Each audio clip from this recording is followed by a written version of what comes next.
वक्रतुंड महाकाय सूर्यकोटिसमप्रभ निर्विघ्नं कुरु मे देव सर्वकार्येषु सर्वदा। सरस्वती नमस्तुभ्यं वरदे कामरूपिणी विद्यारम्भं करिष्यामि सिद्धिर्भवतु मे सदा। साक्षात्कृतं दयानन्दं परमार्थस्वरूपिणं तत्त्वज्ञानप्रशास्तारं प्रणतोऽस्मि परं पदम्। वागर्थाविव सम्पृक्तौ वागर्थप्रतिपत्तये जगतः पितरौ वन्दे पार्वती परमेश्वरौ। येनाक्षरसमाम्नायम् अधिगम्य महेश्वरात् कृत्स्नं व्याकरणं प्रोक्तम् तस्मै पाणिनये नमः। वाक्यकारं वररुचिं भाष्यकारं पतञ्जलिं पाणिनिं सूत्रकारं च प्रणतोऽस्मि मुनित्रयम्। ॐ सहना भवतु सहनौ भुनक्तु सह वीर्यङ्करवावहै तेजस्विनावधीतमस्तमा विद्विषावहै। ॐ शान्तिः शान्तिः शान्तिः।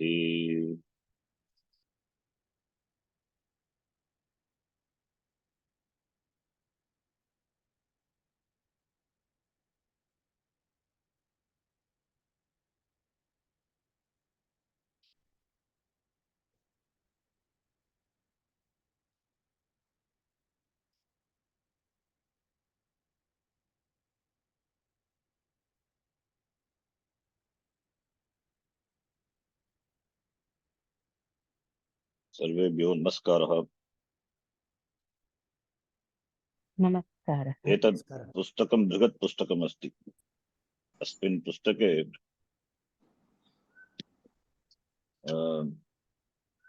900 पृष्ठानि सन्ति। अस्मिन् पुस्तके आरम्भपाठाः केचित् पाठाः अतीव सरलाः वर्तन्ते। यद्यपि अतीव सरलाः तथापि पठामः। एकं पृष्ठम् एकैः छात्रैः पठितव्यम्। संस्कृतमाध्यमेन एव वार्तालापः करणीयः। संस्कृतमाध्यमेन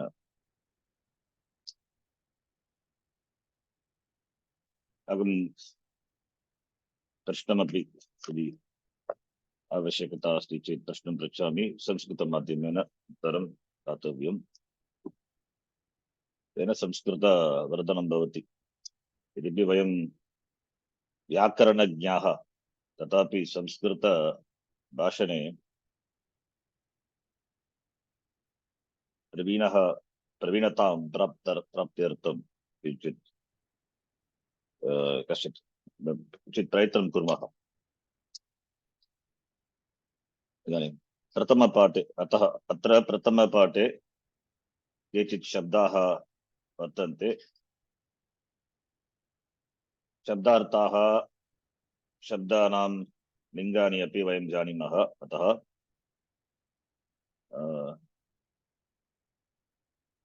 अभ्यासं पश्यामः। अत्र अस्मिन् प्रथमपाठे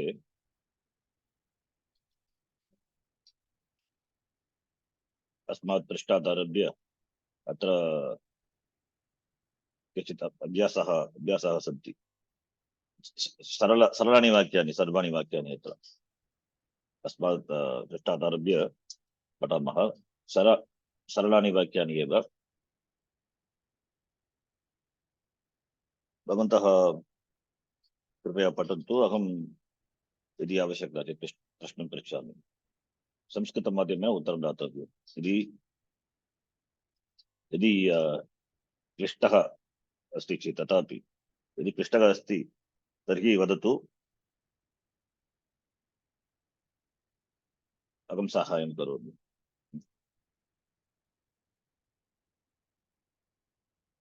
इदानीं गणेशः, भवान् पठतु। अस्मिन् चतुर्थपृष्ठात् आरभ्य एकं पृष्ठम् एकेन पठितव्यः। एषः कः? एषः केशवः। केशवः किं करोति? केशवः नमति। किं सः लिखति? किं सः लिखति वा? नहीं, सः न लिखति, सः नमति। भवान् केशवः वा? भवान् केशवः वा? अहं केशवः नास्ति, अहं गणेशः। केशवः नास्मि। नास्मि, अहं भवान् कः गणेशः। तर्हि? गणेशः। भवान् किं करोति? अहं पठामि अस्मि। किं पठति भवान्? अहं संस्कृतं पठामि। प्रतिदिनं पठति वा भवान्? अहं प्रतिदिनं संस्कृतं न पठामि। अहं वारे 2 दिनाः पठामि। दिनद्वयं पठामि अथवा 2 दिने संस्कृतं? 2 दिने पठामि। किमर्थं प्रतिदिनं न पठति भवान्? प्रतिदिनं पठितव्यं किल? तथा एव, तर्हि एव संस्कृतवर्धनं भवति, संस्कृतज्ञानवर्धनं भवति। प्रतिदिनं 10 निमिषं वा अथवा 15 निमिषं वा संस्कृत अध्ययनं प्रतिदिनं कर्तव्यं। संस्कृते कृते केवलं 10 निमिषम् अथवा 5 निमिष समयः दातव्यः। तर्हि एव संस्कृतज्ञानवर्धनं भवति। प्रतिदिनम् अवश्यं, यथा नित्यकर्म भवति किल? नित्यकर्म इत्युक्ते किं? प्रतिदिनं कर्तव्यं कर्म, नित्यकर्म। तद्वत् प्रतिदिनं कर्तव्यं। संस्कृत भाषाभ्यासं कर्तव्यं। व्याकरणमपि, भाषा अपि। परन्तु अहं प्रतिदिनम् अध्ययनं न करोमि। सम्यक् नास्ति वा? समयः नास्ति तर्हि। 10 निमिषमपि नास्ति वा? सम्यक्। भवान् प्रातः उत्थाय किं करोति? प्रातः उत्थाय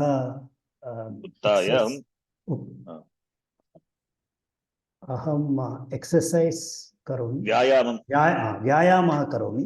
व्यायामं करोमि। व्यायामं करोमि। योगाभ्यासं करोति वा? अहं ध्यानं करोमि। सम्यक्। ट्रान्सेंडेंटल मेडिटेशन करोमि। टीएम करोति वा? अहं टीएम करोमि। आम्, सम्यक् अस्ति। पठतु। परम् अनन्तरम् अहं वाकिंग चलनं, धावनं, जागिंग चलनं करोमि। कुत्र? मुम्बै नगरे एव? अहं बेंगळूरु नगरे। बेंगळूरु नगरे अस्ति। सम्यक्। उद्यानम् उद्याने अस्ति उद्यानं गत्वा तथा धावनं चलनं करोमि करोति। आम् सम्यक् पठतु। एतौ बालकौ बालः किं कुरुतः बालकौ पठतः किं तौ लिखतः नहीं तौ न लिखतः तौ पठतः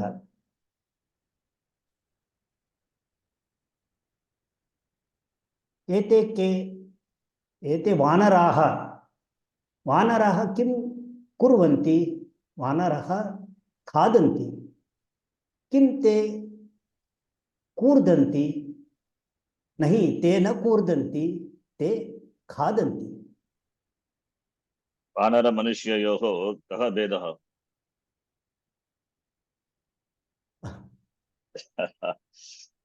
वानरस्य पुच्छम् अस्ति, मनुष्यस्य नास्ति एव, तदेव भेदः। मनुष्यः अपि वानरः इव एव, उच्चैः किन्तु बुद्धिः अस्ति वानरः वानरस्य बुद्धिः अस्ति, मनुष्यस्य तदपि नास्ति। यदि बुद्धिः अस्ति चेत् कथम् अधर्म प्रवृत्तिः भवति तस्य? इदानीं कामेश्वरजी भवती पठतु। एषः अश्वः अश्वः किं करोति अश्वः धावति किं सः तिष्ठति नहि सः न तिष्ठति सः धावति। भवती अश्वचालनं जानाति वा? नास्ति नास्ति न जानाति वा न वा? हॉर्स राइडिंग मुझे न तो नहीं आंग्लभाषायां संस्कृतभाषायाम् उत्तरं ददातु। अश्वचालनं जानाति वा भवती? नहीं अहं न जानाति अहं न जानामि न ज्ञातं मया न ज्ञातम् अथवा अहं न जानामि, अहं न अश्वचालनं न जानामि। अश्वः दृष्टः वा कदापि? दृष्टः मया दृष्टः। मया दृष्टः कुत्र कुत्र दृष्टवती?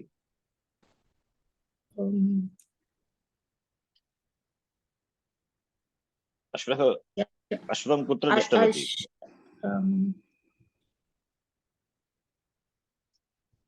cart for that शकटे अश्वशकटं दृष्टं मया, अथवा समुद्रतटे बहवः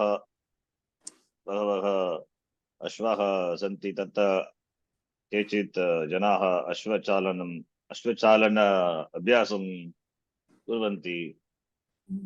कुत्र? समुद्रतटे मरीना बीच अस्ति किल? जी समुद्रं दृष्टवती? समुद्रं दृष्टवती। मम गृहं समुद्र के निकटे अस्ति। समीपे अस्ति? समीपे तर्हि प्रतिदिनं तत्र गच्छति किं भवती? नास्ति न गच्छामि, प्रतिदिनं न गच्छामि, किन्तु यदा समयः मिलति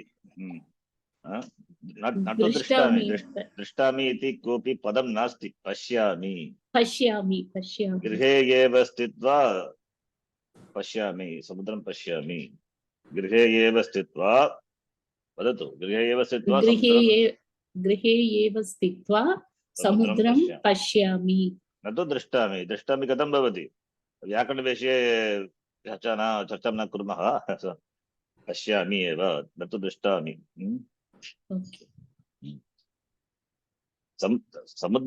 समुद्रः तु निकटे एव अस्ति, तर्हि किमर्थं न तत्र न गच्छति?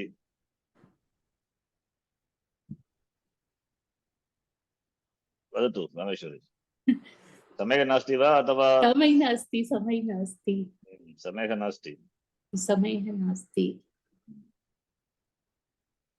सम्यक् पठतु। एतौ कौ, एतौ गजौ, गजौ किं कुरुतः, गजौ चलतः, किं तौ धावतः, नहि तौ न धावतः, तौ चलतः। किमर्थं गजः न धावति? स्थूल अश्ववत् स्थूल स्थूल शरीर। वाक्यपूर्णं क्रियताम्। स्थूलशरीरम् इत्युक्ते किम्?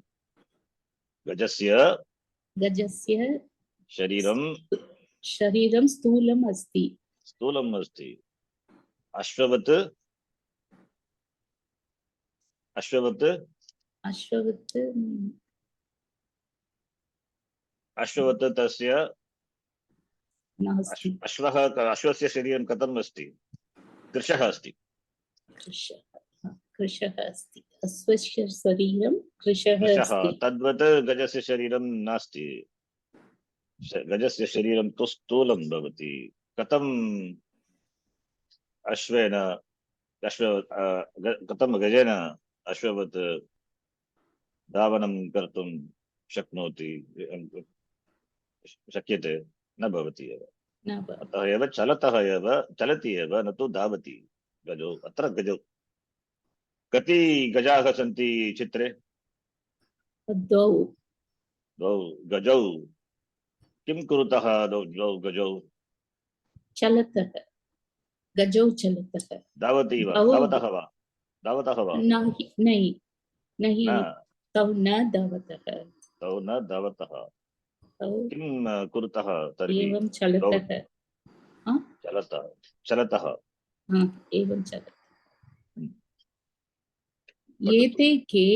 एते मयूराः। मयूराः किं कुर्वन्ति? मयूराः नृत्यन्ति। किं ते विचरन्ति? नहि ते न विचरन्ति, ते तु नृत्यन्ति। मयूरमपि गृहे स्थित्वा एव पश्यति किं प्रतिदिनं? नास्ति, नास्ति। कदापि मयूरं दृष्टवती? कुत्र? मन्दिरे। कस्मिन् मन्दिरे?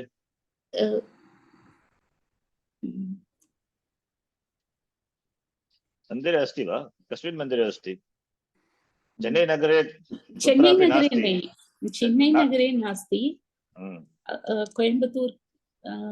कोयम्बत्तूर् नगरे कुत्र? नो, कोयम्बत्तूर् नो इति आङ्ग्लभाषा पदम्। कोयम्बत्तूर् नगरे कुत्र दृष्टवती? मरुदमलै। मरुदमलै तत्र दृष्टवती किल? तत्र कः देवः तस्मिन् पर्वते? कार्तिकेयः। कार्तिकेय एव तथा अथवा पत्न्या सह अस्ति वा तत्र? कार्तिकेयः एव। सः एव अस्ति। पत्न्या सह नास्ति। पत्न्या कति पत्नी अस्ति? पत्न्यः भार्याः सन्ति तत्र? द्वे भार्ये। द्वे भार्ये। तस्य द्वे भार्ये स्तः। कुत्र? द्वे पत्न्यौ. For patni we have to use patnyau, right? I said bharya. No. If you are using patni, then we have to say dve patnyau. Is it? संस्कृते पृच्छतु. No. I'm just asking to use. संस्कृते पृच्छतु, अहं वदामि, उत्तरं ददामि.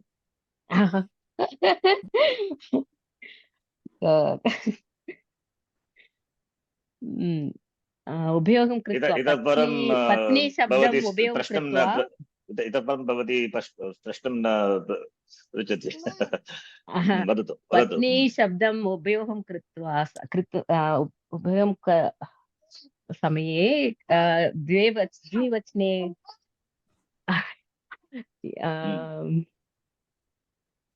enough avoidance என்ன சொல்றீங்க?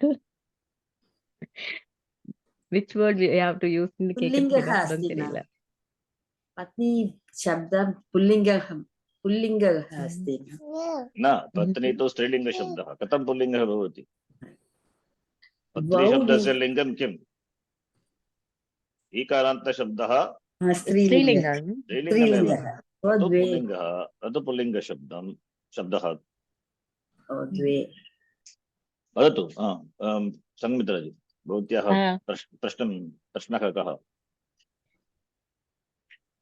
कः पदम् उपयोगं कस्य कस्य पदं पदस्य पदस्य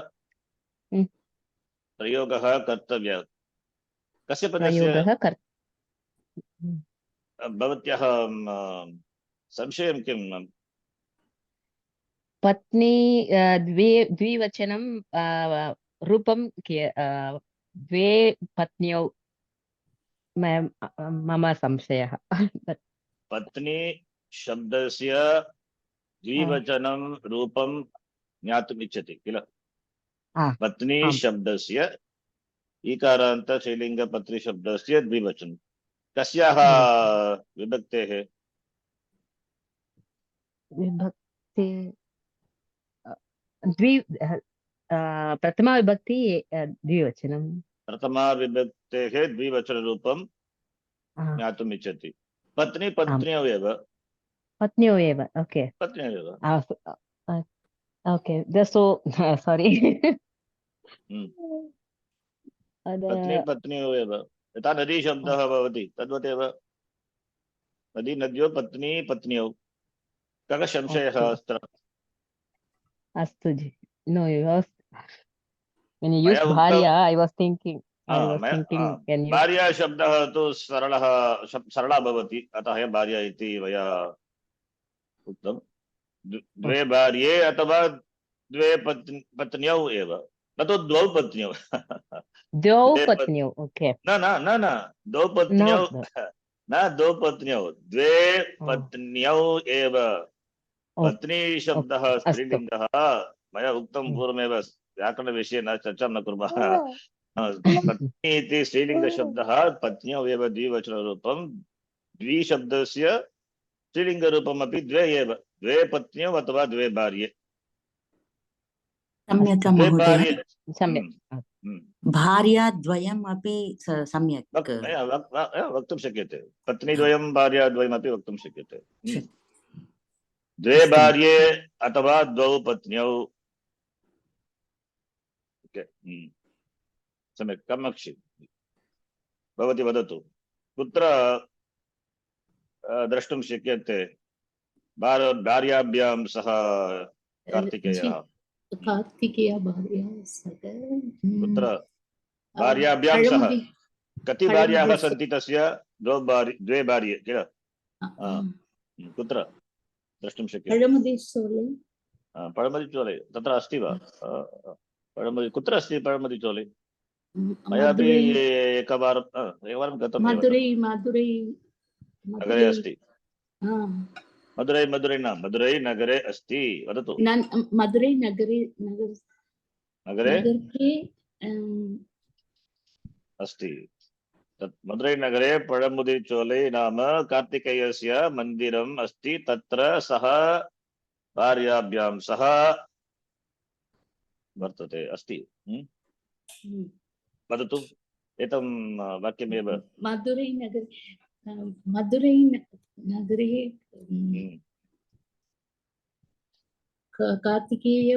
कार्तिकेयस्य मन्दिरं द्वौ कार्तिकेयस्य मन्दिरं किं तस्य नाम किं पळमुदिचोले नाम मन्दिरम् अस्ति वदतु तत्र कार्तिकेय द्वौ पत्न्यौ सह न द्वौ पत्न्यौ भार्या द्वौ इति कथं द्वौ भार्याभ्याम् अथवा पत्नीभ्यां द्वाभ्यां पत्नीभ्यां न द्वौ पत्नीभ्यां द्वाभ्यां पत्नीभ्यां सह अस्ति किमर्थं द्वाभ्यां पत्नीभ्याम् इत्युक्ते एव द्वौ एव तत्र भार्याभ्यां पत्नीभ्यां सह तिष्ठति। तिष्ठति। तत्र ते- मयूराः सन्ति वा? मयूरः तत्र वानराः सन्ति, मयापि दृष्टं। मयूराः मयूरः अपि यत् आनेकट्टि आश्रमे अस्ति, आश्रमे बहवः मयूराः तत्र सन्ति एव। सम्यक्। इदानीं पार्वतीजी भवती। नमस्ते।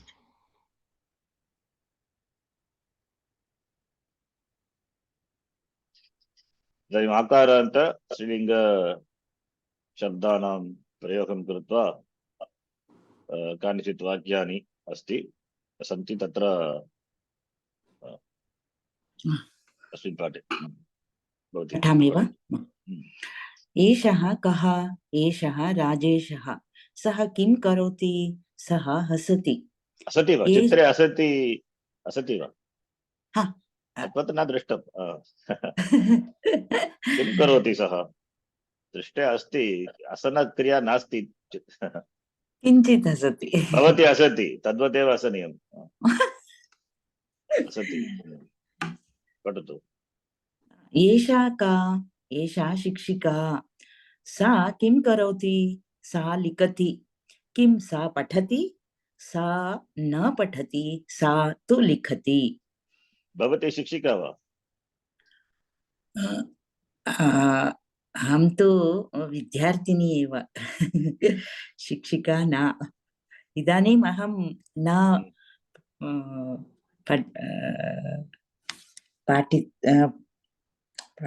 पाठनं न करोमि। अहं शिष्या एव। परन्तु भवती संस्कृतज्ञा किल? संस्कृत पाठनमपि कर्तुं शक्यते। यदि छात्राः सन्ति तर्हि संस्कृत पाठनं, संस्कृत अध्यापनं कर्तुं शक्यते। शक्यते महोदय, किन्तु समयः नास्ति अतः। भवत्याः अपि समयः नास्ति, मम एव समयः अस्ति।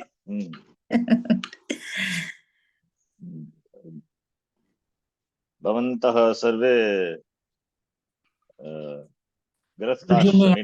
गृहस्थाश्रमिणः अतः समयः न मिलति, जानीमः। धन्यवादः महोदय।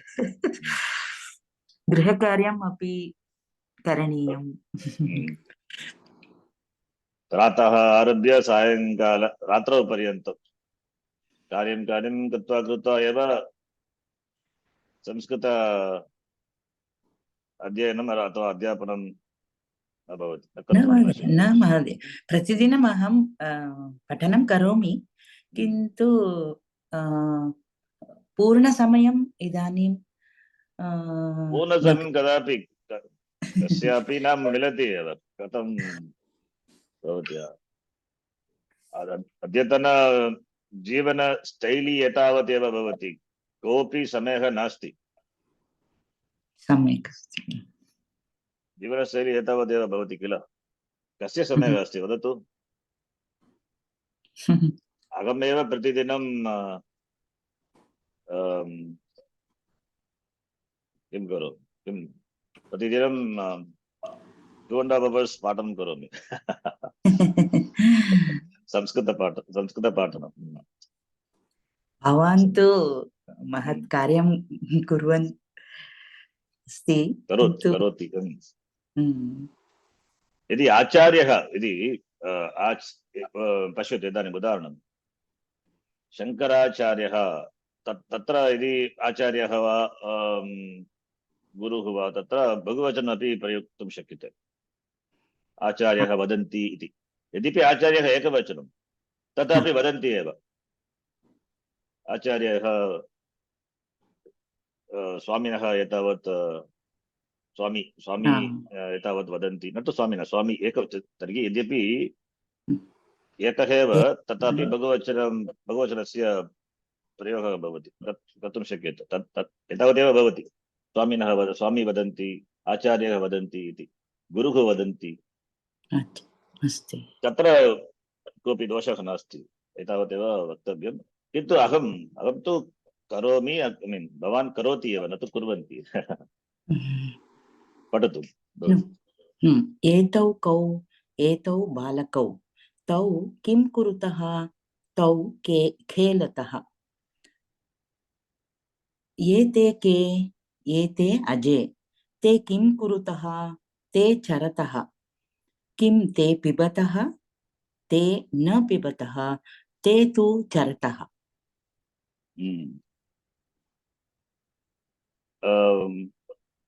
बक्रीद् उत्सवः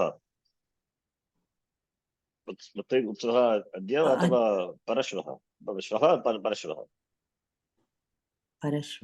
परश्वः इति चिन्तयामि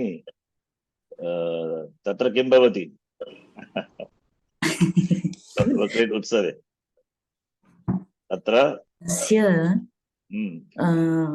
कर्तनं कृत्वा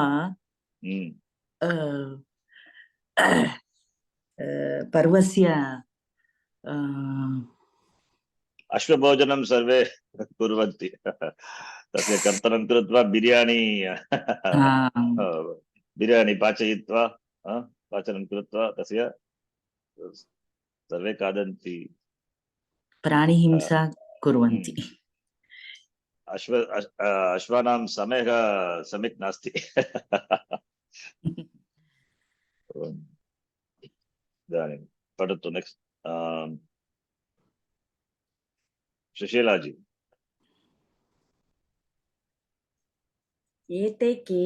एते बालकाः ते किं कुर्वन्ति ते क्रन्दन्ति किं ते पठन्ति ते न पठन्ति ते तु क्रन्दन्ति बालाः कति बालकाः सन्ति चित्रे चत्वारि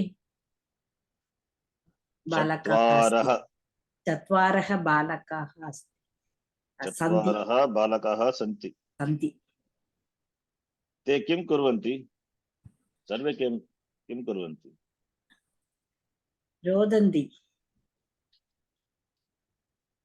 रुदन्ति न तु रुदन्ति सर्वे रुदन्ति अथवा क्रन्दन्ति क्रन्दनं कुर्वन्ति किमर्थं क्रन्दन्ति ते सर्वे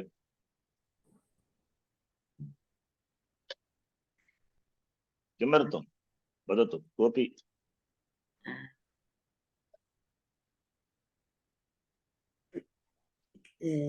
क्रीडनं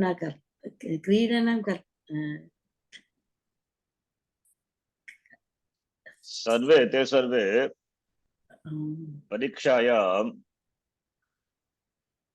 परीक्षायाम् उत्तीर्णं न प्राप्नुवन्ति अतः क्रन्दन्ति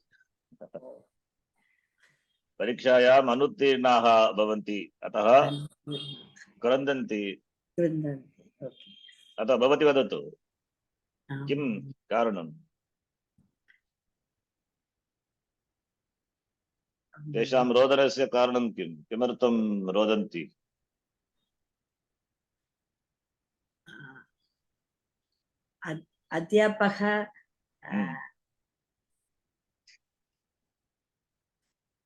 अध्यापकः तान् ताडयति अध्यापकः तान् ताडयति अतः रोदन्ति क्रन्दन्ति किमर्थम् अध्यापकः तेषां ताडनं करोति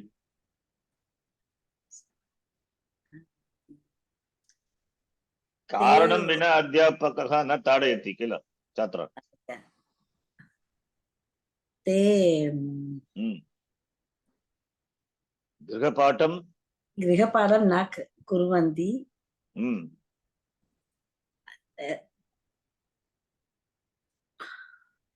अतः अध्यापकः अध्यापकः ताडयन्ति ताडयति न तु ताडयति ताडयति ताडयति गृहपाठम् अकृत्वा एव प्रतिदिनं कक्षाम् आगच्छन्ति ते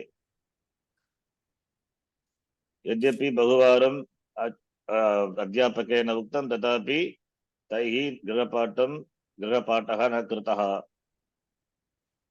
अतः अध्यापकः तान् सर्वान् सम्यक् ताडयति।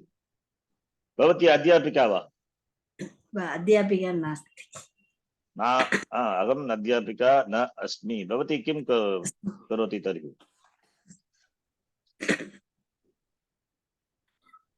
वदतु।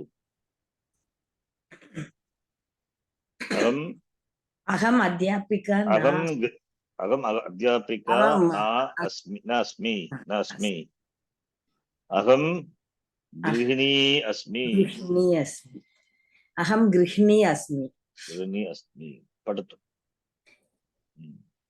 एताः काः एताः बालिकाः किं ताः क्रीडन्ति न हि न ताः एतावत् पठितं किं ताः क्रीडन्ति क्रीडन्ति किं ताः क्रीडन्ति किम् ओके किं ताः क्रीडन्ति वा न हि ताः नृत्यन्ति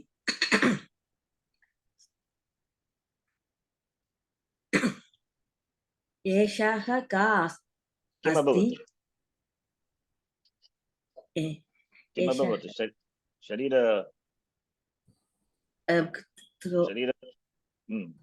थ्रोट् अवस्था कथमस्ति किमभवत्?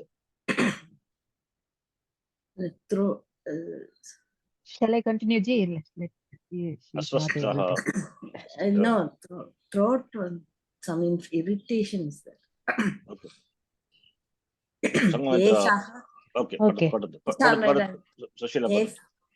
एषा का अस्ति एषा वाटिका अस्ति अत्र जनौ भ्रमतः अत्र लताः कलिकाः च सन्ति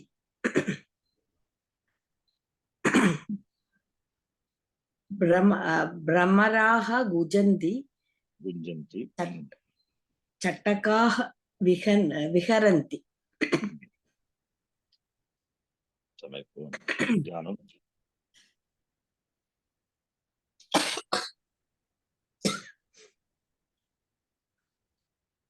गुञ्जन्ति अर्थं कः? बज़िङ्ग् जी बज़िङ्ग्। तृतीय पाठः नपुंसकलिङ्ग शब्दः वर्तन्ते अत्र भवती पठतु निमित्तं। एतत् किम् अस्ति? एतत् फलम् अस्ति। एते के स्तः? किं फलं तत्? आम्रफलम्। आम्रफलम् इच्छति वा?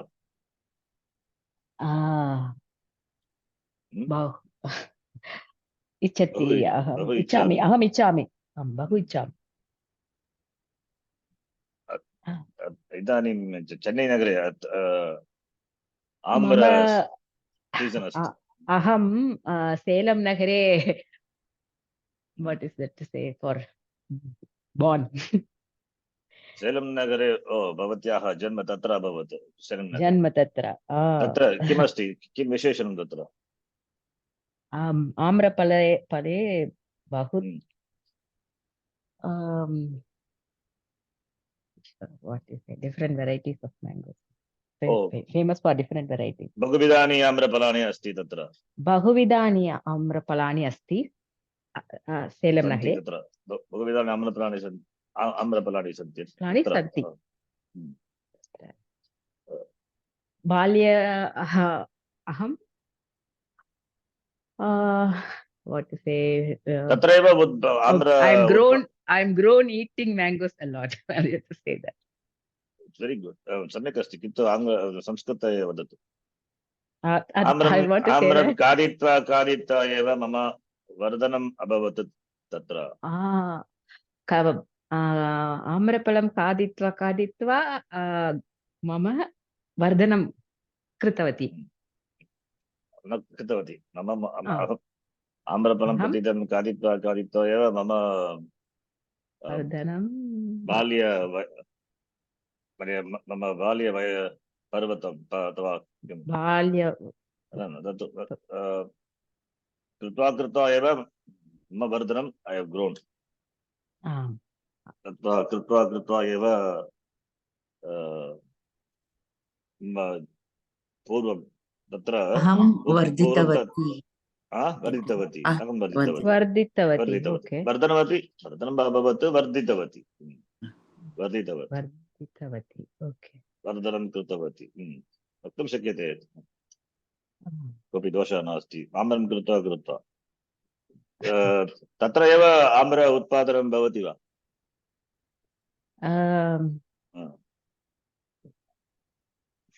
many places they have संस्कृते वदतु तत्र कति स्थले आम्रफलं अस्ति तर्हि सेलं नगरे विशेषम् गोवा आम्रफल उत्पादनं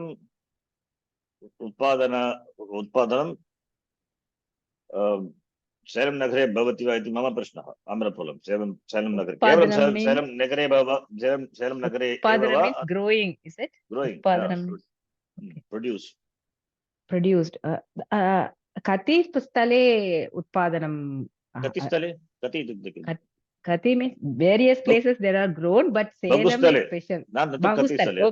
Okay. Sorry. Bahustale Amrapalam asti.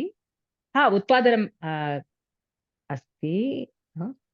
केवलं सेलं नगरे एव न किन्तु अन्येषु स्थलेषु अपि आम्र उत्पादनं भवति किन्तु सेलं नगरे अतीव प्रसिद्धं भवति आम्रफलम् अतीव प्रसिद्धि बहुविधानि आम्रफलानि तत्र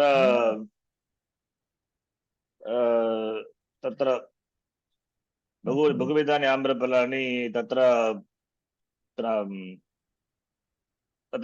भवन्ति अतः मया we get for that what you say बहुविधानि आम्रफलानि we get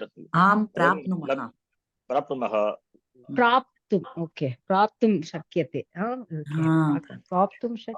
तत्र प्राप्तुं शक्यते बहुविधानि फलानि तत्र प्राप्तुं शक्यन्ते अतः आम्रफलं खादित्वा मम जीवनवर्धनं तत्र अभवत् बाल्यवयसम् आरभ्य यौवनपर्वपर्यन्तं तत्र एव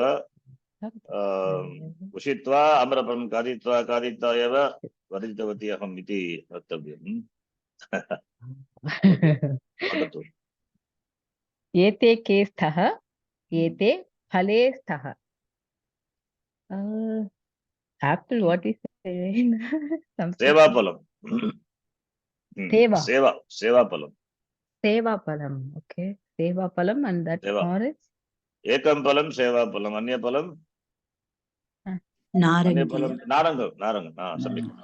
नारङ्गः सेवाफलं नारङ्गः लिङ्गं न जानामि नारङ्गफलम् इति वक्तुं शक्यते नारङ्गफलम् एकं फलं सेवाफलम् अन्य फलं नारङ्गफलं स्तः एतानि कानि सन्ति एतानि फलानि सन्ति के फलानि सन्ति अत्र सेवाफलं नारङ्गफलम् आम्रफलम् एकं सेवाफलम् एकं सेवाफलम् एकं नारङ्गफलम् एकम् आम्रफलम् एकं कदलीफलम् ओके कदलीफलम् इति कति फलानि सन्ति न कति फलानि सन्ति इति मम प्रश्नः ओके कति फलानि चत्वारि मया सह भवती अपि उक्तवती कति फलानि सन्ति अहं पृच्छामि भवती अपि क्षम्यताम् चत्वारि for that okay you my god चत्वारि नपुंसकलिङ्गम् I am thinking. So next class you will not ask for Sanskritam, I think. Okay. No. We will continue. No, ji. We have to practice. We will do. Okay, okay. So, वदतु संस्कृते एव पठतु. इति चत्वारि फलानि. चत्वारि न तु फलानि. चत्वारि एव. चत्वारि फलानि. चत्वारि फलानि सन्ति. इति फल किमर्थम्? चतुर्थं फलं. चतुष्टयं. फलचतुष्टयं. फलचतुष्टयं. साधनचतुष्टयम्, अनुबन्धचतुष्टयं, फलचतुष्टयं. पठतु. किम् एते पुष्पे न स्तः एते पर्णे स्तः. पठतु. किम् एतानि पुस्तकानि न किम् एतानि पुस्तकानि न एतानि मुकुटानि. मुकुटानि इत्युक्ते मकुटानि मुकुटानि only I have heard. No. मकुटमपि मकुटम् इति श्रुतवती. मकुटं तमिळ् भाषायाम् अस्ति मकुटम्. मकुटं तदेव मकुटम् इति तमिळ् भाषायां वर्तते. मकुट अपि संस्कृते अपि अस्ति इति चिन्तयामि. मकुट इत्युक्ते चूडा इति अर्थः. चूडा मुकुट इत्युक्ते क्रीडम्. राज्ञः मुकुट अपि अस्ति. मुकुट पदद्वयम् अस्ति. मुकुट इति क्रौन् इति अर्थः. मुकुट इत्युक्ते क्रस्ट. मुकुट इत्युक्ते क्रस्ट. मकुट इत्युक्ते अपि क्रौन् अपि. पदद्वयम् अस्ति. मुकुटानि अथवा मकुटानि समान अर्थः एव. What to say kings wear mukutani? राज्ञः राजा मुकुटं धरति. ओके. राज्ञा मुकुटं ध्रियते. राज्ञा मुकुटं ध्रियते अथवा राजा मुकुटं अथवा मुकुटं धरति. राजा मुकुटं. राज्ञी अपि धरति किल. राज्ञी अपि धरति मुकुटं.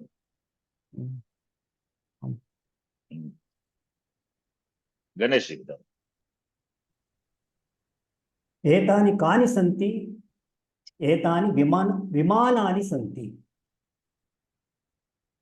भवान् विमाने कदापि गच्छति वा? यात्रां करोति वा? आम्. यात्रां कृतवान् वा? सम्यक्. यात्रां कदाचित् यात्रां कृतवान् वा? अहं करोमि. अहं यात्रां करोमि. यात्रां कृतवान्. भवान् कृतवान्. यात्रां कृतवान्. अहम् अकुर्वे. यात्राम् अकुर्वे. अहम् अकुर्वे इति. ओके. अकुर्वे. अहम् अकुर्वे. अहं करोमि. अहम् अकुर्वे. सम्यक् अस्ति. कतिवारं कृतवान् विमानयात्रा? बहुवारं कृतवान् अहम्. अहं विदेशे स्तः. तर्हि अहं बहुवारं. कुत्र गतः? अहं दुबै नगरे स्तः. दुबै नगरे? आम्. दुबै नगरे स्तः. किमर्थं स्तः? दुबै नगरे किं कृतवान्? तत्र कार्यं कृतवान्? अहं तत्र कार्यं करोमि. न तु करोमि. कृतवान्. अकुर्वि Karoti sma, we can tell. Karoti स्म. करोति स्म. दुबै देशे अकरवम्. कृपया कृदन्तपदं प्रयुज्य वदतु. किमर्थं कृदन्तं सुलभम् अस्ति किल. क्रियापदं कृ धातोः क्रियापदानि रूपाणि क्लिष्टानि भवन्ति किन्तु कृदन्त कृदन्तं लघु अस्ति। सुलभं भवति सरलं भवति तत् दुबै नगरे भवान् कार्यं कृतवान् किं पूर्वं पूर्वम् अहं दुबै नगरे कार्यं कृतवान् अहं अहं कृतवान् कृतवान् कदा अहम् अत्र निवृत्तः अस्ति तथापि अहं भारतदेशे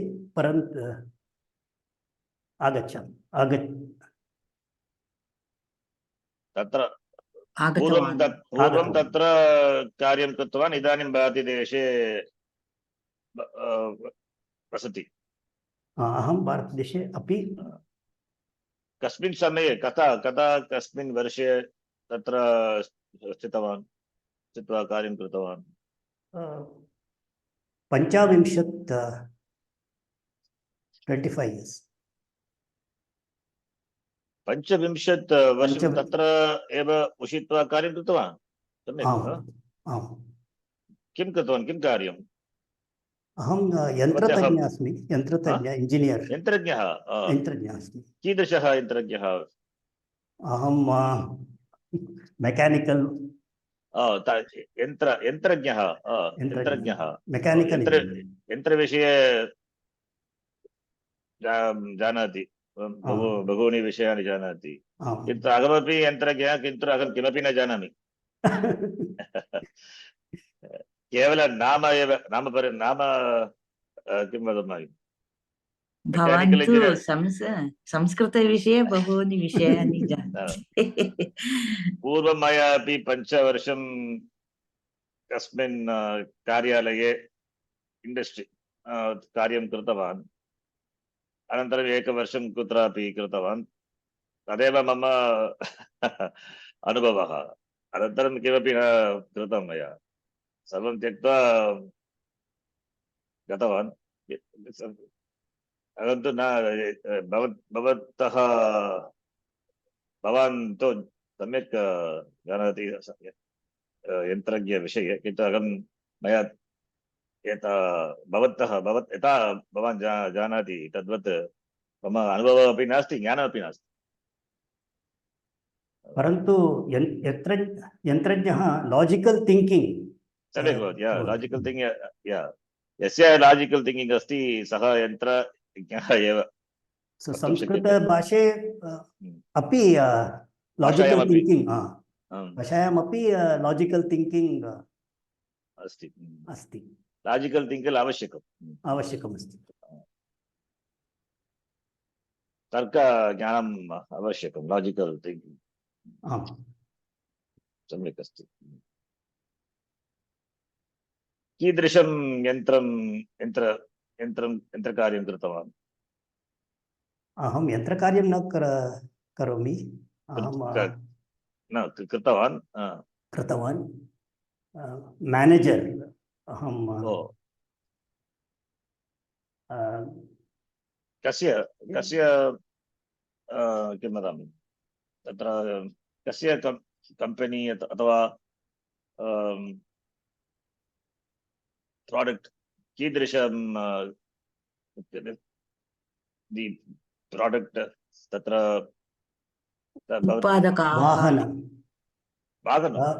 वाहन importer distributor spare parts I know what this is. So I was अवयव यंत्र अवयव उत्पादक यंत्र अवयव उत्पादक इंपोर्टर ओके यंत्र अवयव उत्पादक उद्योगः तत्र इंपोर्ट इंपोर्ट इत्युक्ते किं संस्कृते इंपोर्ट यातायात इति वक्तुं शक्यते आयात इति इंपोर्ट सम्यक् अहं divisional head parts department divisional head parts उचितः पदवी किल? उचितम्। आम्। सम्यक्। भवान् तु यन्त्रज्ञः, तन्त्रज्ञः, यन्त्रमपि जानाति, तन्त्रमपि। तन्त्रमपि जानामि। साफ्ट्वेर् विषये ज्ञानं प्राप्तवान् किं किञ्चित्? अहं साफ्ट्वेर् SAP साफ्ट्वेर् तदपि जानाति भवान्? अहं जानामि SAP इम्प्लिमेण्टेशन् एकसमये तदपि बहु अतीव प्रसिद्धः SAP।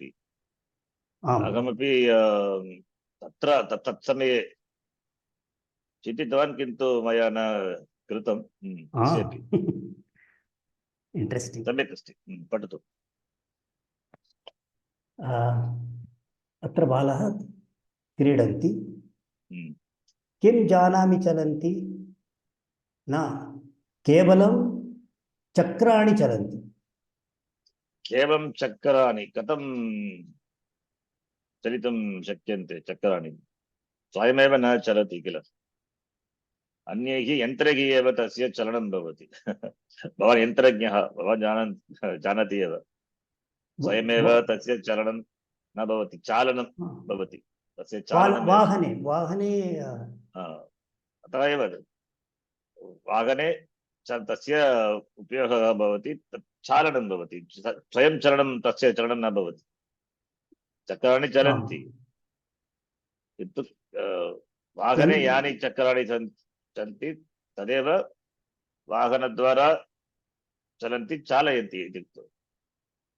यन्त्रम् आवश्यकता यन्त्रम् आवश्यकं, यन्त्रस्य आवश्यकम् अस्ति, तत् यन्त्रस्य आवश्यकम् अस्ति, यन्त्रं विना तस्य चलनं न भवति। पठतु। एषा बालिका अस्ति। किम् अत्र वीणाः सन्ति? वीणाः न, अत्र एका एव वीणा अस्ति। भवान् वीणा जानाति वा? वीणां जानाति वा?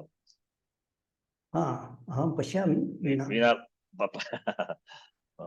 अहं दृष्टवान्, किन्तु अहमपि दृष्टवान् एव, किन्तु तस्य वादनं न जानामि। वादनं वा? वीणावादनं तत् वीणावादनं अहं न जानामि। वीणावादनम् एव सम्यक् अस्ति। वीणावादनम् इति तत्तु सम्यक् नास्ति। तत् वीणा तु न तु वादन,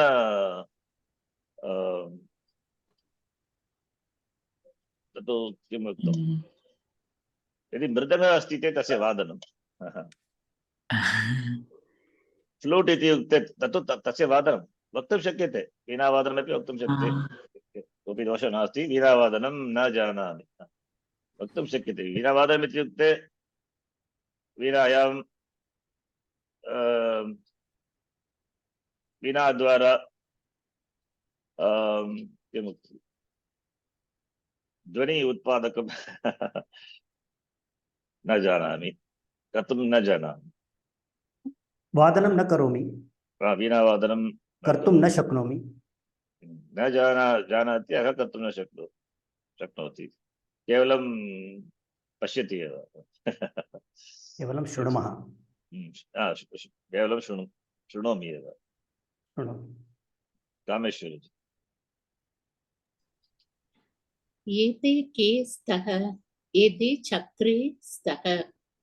छत्रछात्रयोः कः भेदः? छत्रछात्रयोः केवलम् एकः स्ट्रोक् एव भेदः। दीर्घ आकारः एव भेदः। छत्रे दीर्घमात्र, दीर्घस्वरः अस्ति किल। सम्यक्, पठतु गवेषयतु। किम् अत्र रेलयानानि सन्ति? न अत्र कारयाने स्तः। भवान् जानाति वा? कारयानचलनं, चलनं न जानामि। भवती चेन्नैनगरे अस्ति, तो न जानाति, न जानामि। अहमपि न जानामि। मम सैकल् अपि, अहं सैकल् अपि न जानामि। सैकल् चालनमपि मया न ज्ञातं, न शिक्षितवान्, किन्तु जानामि एव, न कृतं, न कृतवान्। पूर्वमपि न कृतम्, अद्यापि न कृतं, किमपि आवश्यकं नास्ति। पठतु। किम् एतत् वाद्यं, किम् एतत् वाद्यं न वाद्यं, वाद्यम् इति अपि वक्तुं शक्यते, वीणावाद्यं, मृदङ्गवाद्यम् इति। ओके, वाद्यं। पठतु। किम् एतत् वाद्यं न एतत् जलपात्रम्। एते के, एते व्यजने स्तः। अत्रापि व्यजन व्यञ्जनयोः कः भेदः? केवलम् एकः एकः हरः एव, व्यञ्जनमेव भेदः व्यञ्जन व्यजनव्यञ्जनयोः। व्यजन व्यञ्जनयोः कः भेदः? व्यञ्जनमेव भेदः। अवगच्छति वा? सम्यक् सम्यक् अस्ति। व्यजनव्यञ्जनयोः व्यञ्जनमेव भेदः अस्ति। पठतु। कानि एतानि, एतानि पर्णानि। शुष्कानि पर्णानि वा हरितानि पर्णानि? हरितानि पर्णानि। हरितानि वत् दृश्यते वा? हरितानि हरितवत् दृश्यते किं पत्राणि? चत्वारि। मम दृष्ट्या शुष्कानि एव, भवत्याः दृष्ट्या शुष्कानि एव। हरितानि।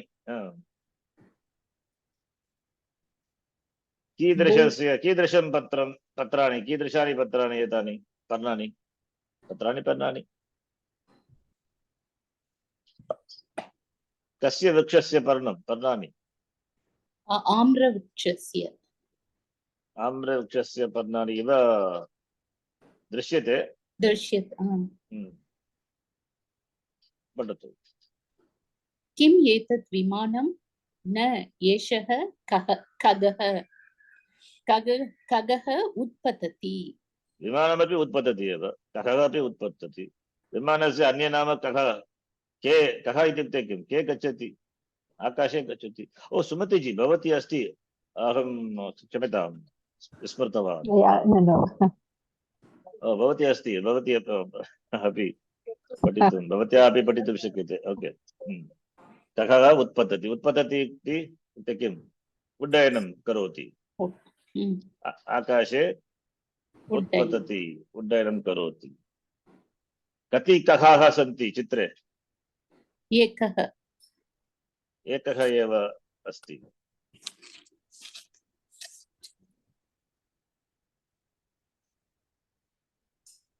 सुमति जी, भवती क्षम्यतां विस्मृतं। चतुर्थ पाठः। No, जी, अहं क्रीडाङ्गणे चलनं करोमि।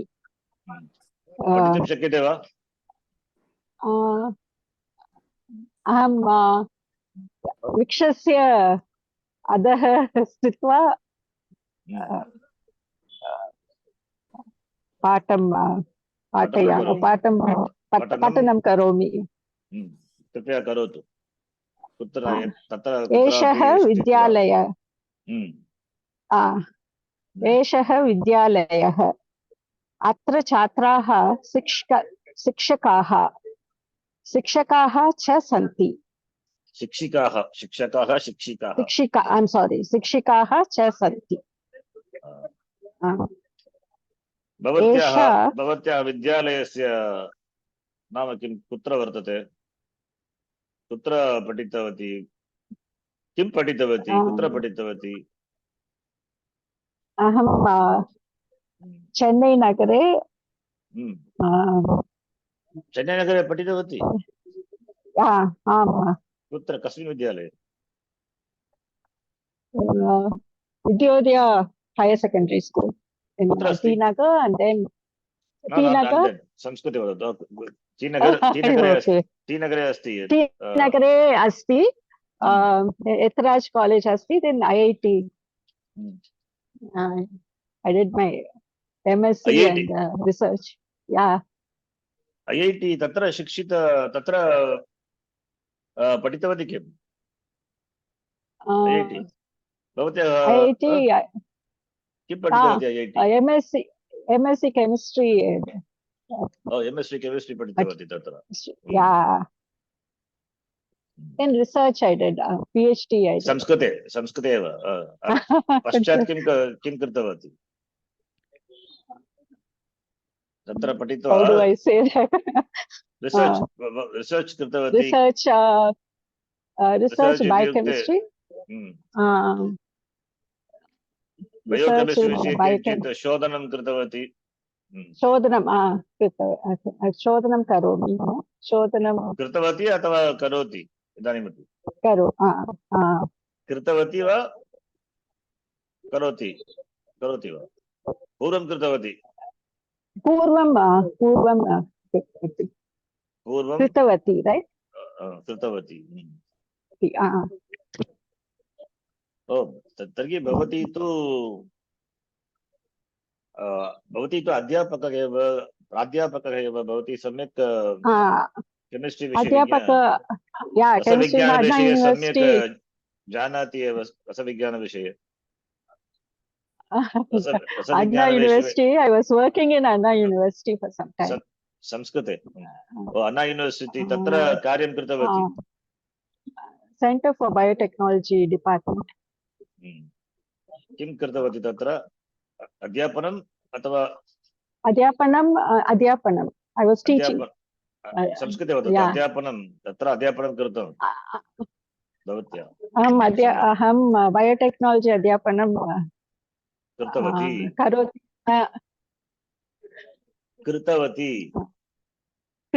or you can say करोति स्म. तत्र करोति स्म. सम्यक् करोति स्म. वक्तुं शक्यते. करोति स्म. पठतु. एषा सङ्गण. I'm sorry. I'm reading from mobile. It's little okay. एषा सङ्गणकयन्त्र प्रयोगशाला अस्ति. एतानि सङ्गणकयन्त्राणि सन्ति. भवती जानाति किं सङ्गणकं? सङ्गणकस्य कथं तस्य प्रयोगः कर्तव्यः? For my research I did, but not very much. संस्कृते एव वदतु. भवती तु आङ्ग्लभाषायाम् एव उत्तरं ददाति. संस्कृते वदतु. स्वल्प अल्प ज्ञानं. मम अल्पज्ञानं तथापि भवत्याः अल्पज्ञानम् अस्ति जानामि. तथापि वदतु संस्कृते. यदि कस्य शब्दस्य संस्कृते वक्तुं न शक्यते, यथा रिसर्च अथवा बयोकेमिस्ट्री बयोटेक्निकल, तत्तु जानामि, तत्तु सम्यक्. किन्तु अन्यपदानि संस्कृते एव वक्तव्यानि. वदतु. पठतु इदानीं पठतु. चित्रे किमस्ति? एतत् अस्माकं 1 minute. It's become very less. भवती तु आङ्ग्लभाषायामेव सम्भाषणं करोति. एषा कक्षा आङ्ग्लभाषा कक्षा न, संस्कृत. पूर्वमेव मया उक्तं संस्कृतेन एव संस्कृतमाध्यमेन एव भाषणं करणीयम्. पठतु. प्रयत्नं करोमि. एतत् अस्माकं विद्यालयस्य उद्यानम् अस्ति. उद्याने पुष्पाणि सन्ति. भवती अपि उद्याने अस्ति. तत्र किं किम् अस्ति वदतु. भवती अपि उद्याने अस्ति किल? वाकिङ्ग् करोति तत्र? अहं क्रीडाङ्गणे चलनं करोमि. वदतु किं किम् अस्ति तत्र?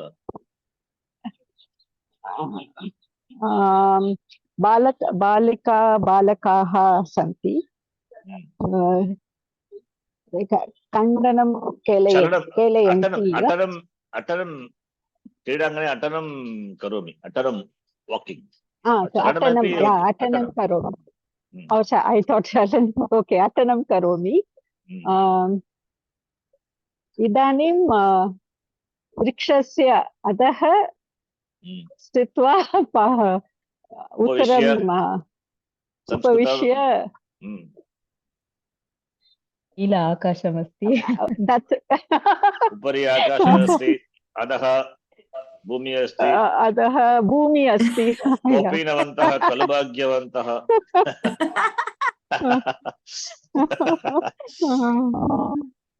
प्रतिदिनं भिक्षौषधं भुज्यतां प्रारब्धवशात् यत्किञ्चित् मिलति तत् खादित्वा वृक्षस्य अधः स्थित्वा। कमण्डल अस्ति वा? I wish I could. पठतु। One minute. उद्याने पुष्पाणि, I wish I उद्याने could, पुष्पाणि सन्ति। Shamyakam, I wish I इच्छामि could to say aham ichami. अहम् इच्छामि After that, मम इच्छा अस्ति, भवति वा न भवति वा इति ईश्वरः एव जानाति। eva. वयम् अत्र क्रीडामः पठामः च।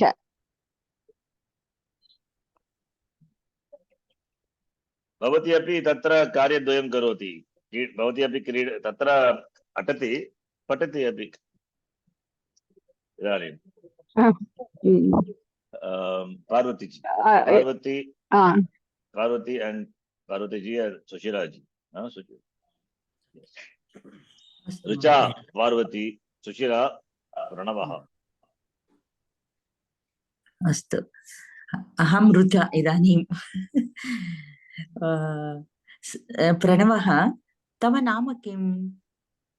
मम नाम प्रणवः, तव नाम किम्?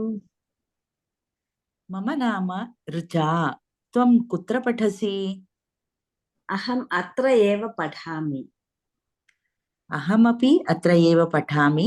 इदानीम् आवां मित्रे स्वः।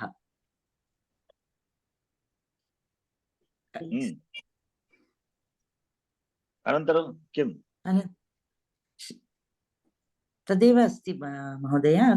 तदनन्तरं शिक्षिका अस्ति। न न न, कल्पनां कृत्वा किञ्चित् पृच्छतु, सापि वदति, भवती पृच्छतु पुनः, अथवा भवती सा पृच्छति, भवती वद उत्तरं ददातु। तव गृहं तव गृहं कुत्र अस्ति? कुत्र अस्ति? प्रणव, मम गृहं बेङ्गळूरुनगरे अस्ति।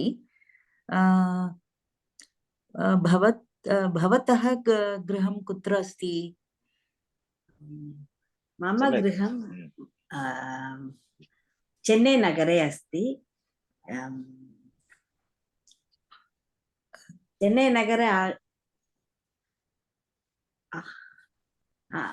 चेन्नै नगरे अस्ति। सम्यक्। चेन्नै नगरे भवती पृच्छतु। Have you come? ओके।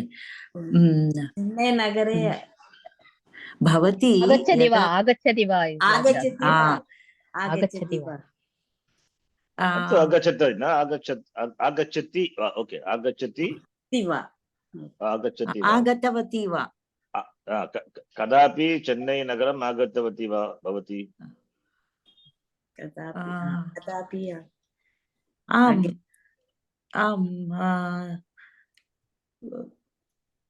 अहं चेन्नै नगरम् आगतवती। नाट् मच्, न तु बहुवारं, किन्तु न तु बहुवारं, किन्तु मया चेन्नै नगरं दृष्टम्, आगतं तत्र, न तु बहुवारं। சில நேரம் சில மனிதர்கள் कथं वदति? किञ्चित् समयं तत्र अहं मम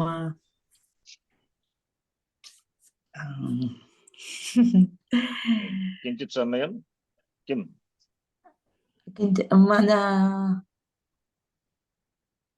I spend some time in Chennai. किञ्चित् समयं तत्र किञ्चित् कालं तत्र किञ्चित् कालं तत्र यापितवती कतिवारं इत्युक्ते बहुवारं मम न बहुवारम् आगतं मया न आगतं बहुवारं किन्तु स्वल्पवारं वक्तुं शक्यते स्वल्पवारं न तु बहुवारं स्वल्पवारं sometimes few times स्वल्पवारं तत्र चन्नैनगरं मया आगतं तत्र स्थित्वा किं कृतवती भवती पृच्छतु सुशीलाजी भवती सुशीलाजी इदानीम् अहं पृच्छामि भवान् अपि बेङ्गळूरुनगरम् आगतवान् वा? अहम् एकं वारं बेङ्गळूरुनगरं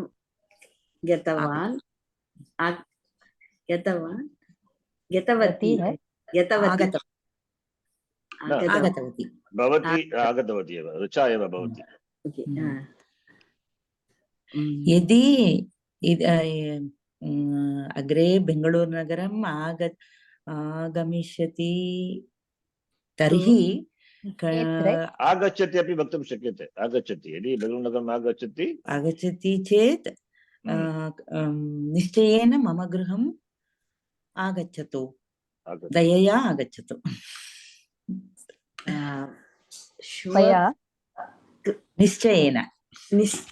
निश्चयेन आगच्छामि सम्यक् अस्ति इदानीं शिक्षिका छात्रः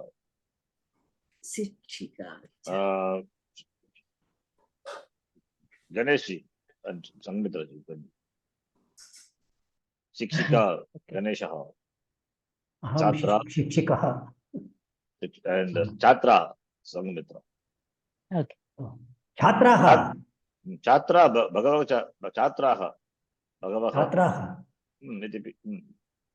यूयं किं कुरुत?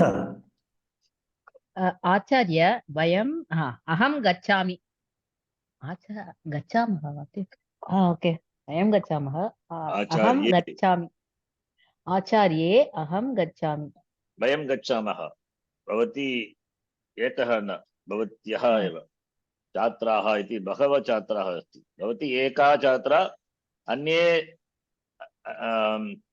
अन्याः छात्राः अपि कृपया किञ्चित् वदन्तु छात्राः आचार्ये आचार्य इति स्त्रीलिङ्ग आचार्ये शिक्षिका स्त्रीलिङ्गः आचार्ये वयं गच्छामः इति भवति आचार्ये वयं गच्छामः यूयं कुत्र गच्छत वयं सभागारं गच्छामः सभागारं सभा असेंब्ली सभागारं गच्छामः युष्माकं पुस्तकानि कुत्र सन्ति? अस्माकं पुस्तकानि अत्र सन्ति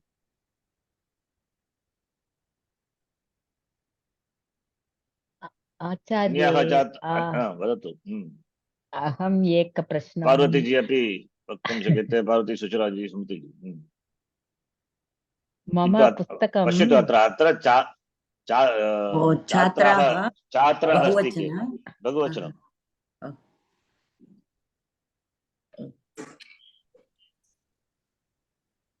सभागारम् इत्युक्ते असेंब्ली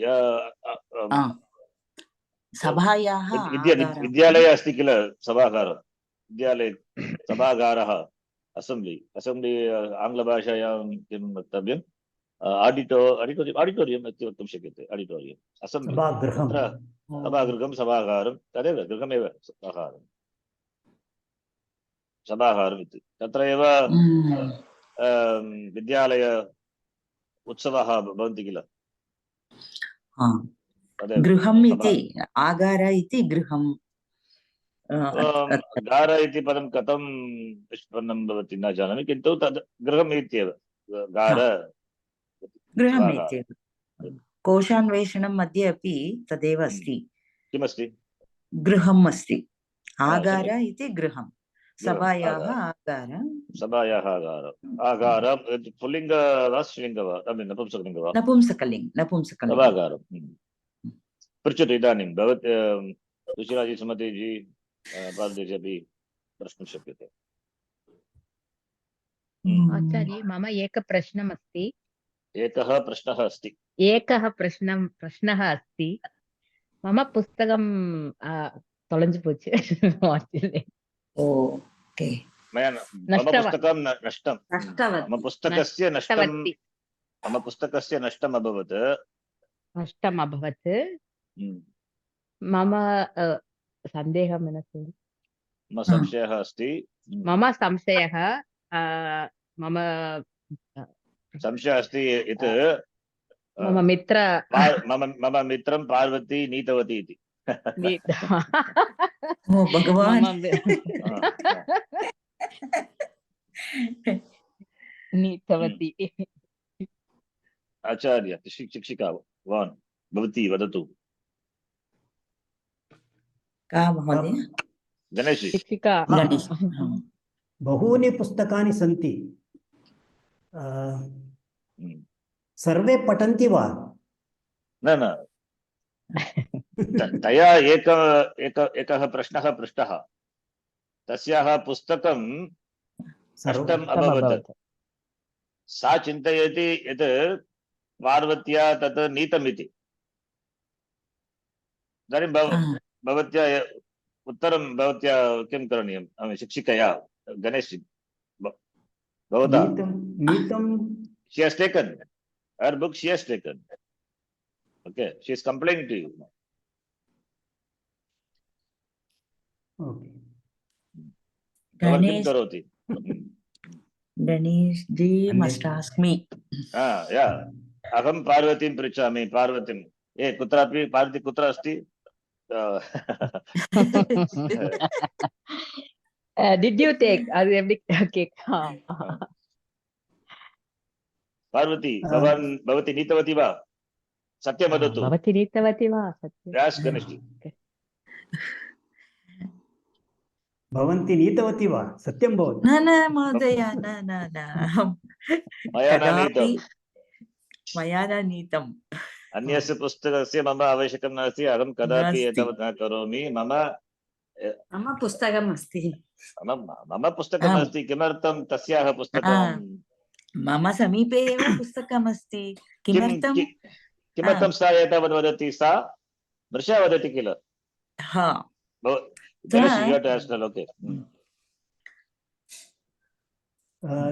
तदापि पुस्तकानि कुत्र सन्ति? पुस्तकानि where are those books? No, she's okay. Fine. If you don't have the books, where are they? कुत्र अस्ति? पुस्तकं कुत्र अस्ति? भवत्याः पुस्तकं कुत्र अस्ति इति शिक्षिका पृष्टवती। उत्तरं शोधति वा?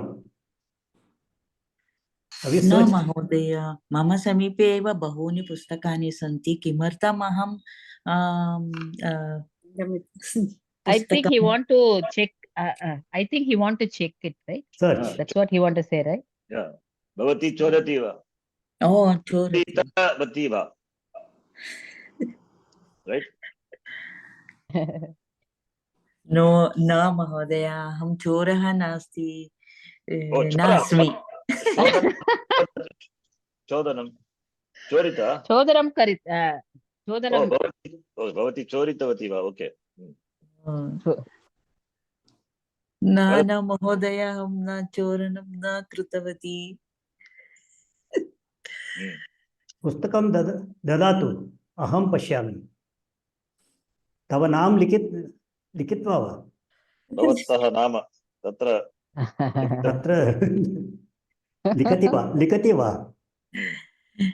नाम अस्ति का? महोदय, आं महोदय, मम पुस्तके मम नाम एव अस्ति। पश्यतु, यदि आवश्यकं यदि चेत् पश्यतु। आम् तव नाम अस्ति तत् तव नाम एव अस्ति तव नाम एव अस्ति इदानीं तव पुस्तक सङ्गमित्र मृषा वदति मृषा वदति okay Oh. you can develop like that but the kalpana okay then शिक्षकः छात्रो छात्रो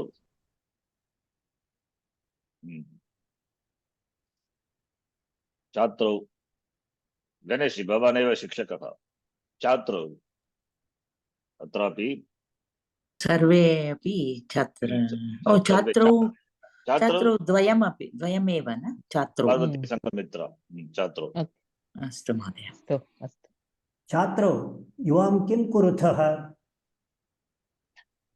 आचार्य अवां श्लोकं गायावः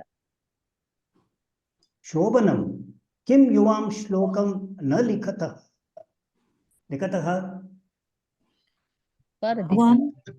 आवां लिखावः पठावः गायावः च चित्राणि अपि रचयावः बहु शोभनम् अनन्तरं धन्यवादाः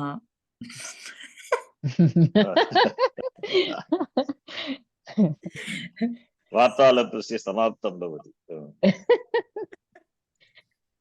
श्लोकं गायामि श्लोकं पठामि या श्लोकं चैंटिंग श्लोकं गायति वा पठति वा गायति वा पठति वा अथवा चैंटिंग पारायणं रटनं श्लोकस्य रटनं श्लोक रटति वा तत्र श्लोकं गायति अत्र लिखति भवती वदतु किं कृतवती अहं श्लोकं रटनं करोमि प्रतिदिनं करोमि मन्त्रस्य रटनं मन्त्रस्य गानं न कर्तुं शक्यते मन्त्रस्य रटनमेव श्लोकस्य गानं भवति एव श्लोक तत्र तस्य कोऽपि स्वरः नास्ति अतः गायनमपि कर्तुं शक्यते श्लोकस्मरणं करणं प्रयत्नं करोमि किन्तु प्रयत्न व्यर्थमेव न तु व्यर्थं श्लोकस्मरणं श्लोककण्ठस्थं कर्तुं प्रयत्नः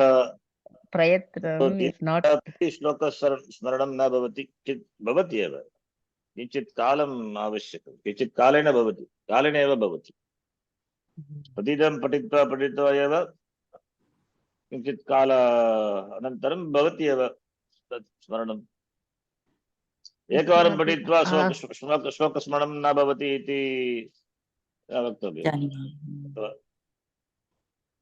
बहुवारं पठित्वा बहुदिनं पठित्वा प्रतिदिनं बहुदिनं पठित्वा एव श्लोकस्मरणं भवति एवम् एकवारं पठित्वा कथं श्लोकस्मरणं भवति अस्माकं तु फोटोग्राफिक् मेमरी नास्ति किल इदानीं वार्तालापे रिक्तस्थान अत्रापि प्रियं वदा तत्र प्रियं वदा शकुन्तला इदानीं सुमतिजी भवती प्रियं वदा कामाक्षी शकुन्तला ओके जी प्रियं वदा इत्युक्ते किं प्रियं वदति इति प्रियं वदा भवती प्रियं वदा वा प्रियं वदति वा सदा अहं न प्रियवदः अहं सम्यक् जानामि No, you cannot say that. I'm always, कटुवदः भवति किन्तु भवत्यः न जानन्ति मम गृहम् आगत्वा मातरं पृच्छतु मम श्वश्रूः अस्ति पृच्छतु स्वसारः श्वश्रूः पृच्छतु ते वदन्ति पठतु Priyamda. Priyam. First is Shakuntala.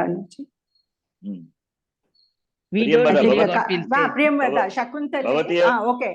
I'm sorry. स्मरति वा? Priyam Vada. Okay. Shakuntale. Tvam kim karoshi? प्रियं वदे अहं नृत्यामि त्वं किं करोषि भवति। ओके, त्वमपि वक्तुं शक्यते। त्वं किं करोषि? Shakuntale. Aham gayami.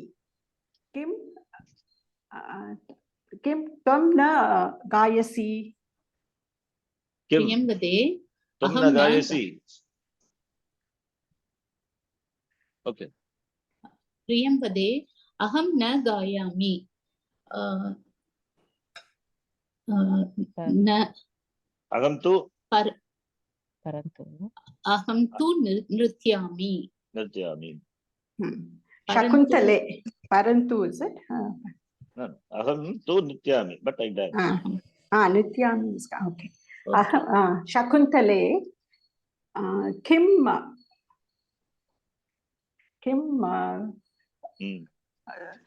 tava mata nrityati.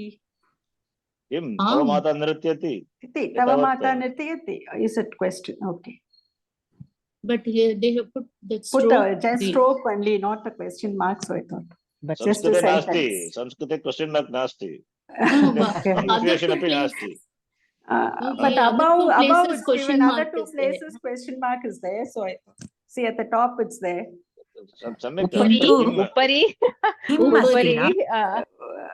Question mark is उपरि प्रश्नचिह्नः अस्ति, अत्र नास्ति। प्रश्नचिह्नः। एकनिमिषम्, उपरि प्रश्नचिह्नः अस्ति, अत्र नास्ति, तथापि एतत् वाक्यं प्रश्नवाक्यं किल? किम् इत्यनेन आरम्भं प्रश्नः एव, इंटरोगेटिव् प्रश्नवाक्यमेव इति। यद्यपि प्रश्नचिह्नः नास्ति तथापि प्रश्नवाक्यमेव। किं तव माता नृत्यति इति पृष्टव्यम्।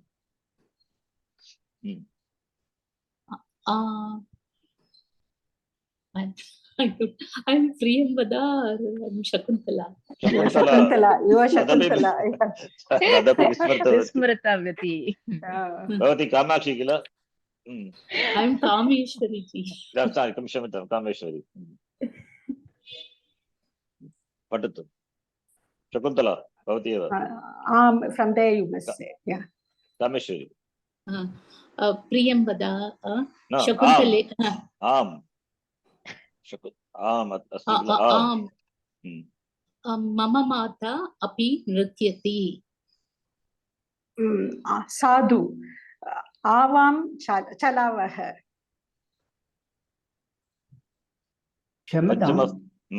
क्षम्यतां, तव माता या त्वया माता? त्वया माता नृत्यति? No, it's my yeah, tava त्वया mata. त्वया न भवति। त्वया माता नृत्यति? त्वया केन उक्तं?